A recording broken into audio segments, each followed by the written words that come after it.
கடந்த சில நாட்களாக அணையின் நீர்பிடிப்பு பகுதிகளில் பெய்து வரும் மழை காரணமாக 78 அடியாக இருந்த கோவை பில்லூர் அணையின் நீர்மட்டம் ஒரே நாளில் 86 அடியாக உயர்ந்திருக்கிறது.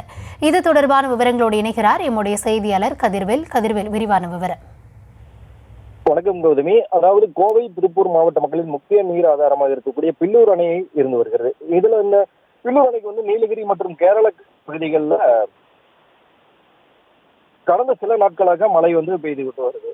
அதுவும் அந்த மழை பெய்யறதுனால பாத்தீங்கன்னா நேற்று மாலை பில்லூர் அணையினோட நீர்மட்டம் 78 அடியாக இருந்த நிலையில நேற்று இரவு பெய்த தொடர் மழை காரணமா தற்பொழுது அணையினோட நீர்மட்டம் உயர்ந்து 86 அடியா இருந்துட்டு வருது. அதாவது ஒரே நாள்ல அணையின் நீர்மட்டம் 8 அடி உயர்ந்திருக்கக்கூடிய நிலையில மழை தொடர்ந்தா இன்னும் 2 நாட்களில் அதாவது அணை நிரம்ப வாய்ப்பு இருக்கிறது. அணையின் நீர்வரத்து தற்பொழுது வினாடிக்கு 3000 கன அடியா வந்துட்டு இருக்கு. அதாவது 100 அடி நீர்த்தேக்கம் அளவு கொண்ட இந்த பில்லூர் அணை தற்பொழுது 97 அடியா அணைஞ்சா அணையோட பாதுகாப்பு கருதி உபரி நீர் பவானி ஆற்றுல வெளியேற்றப்படும்.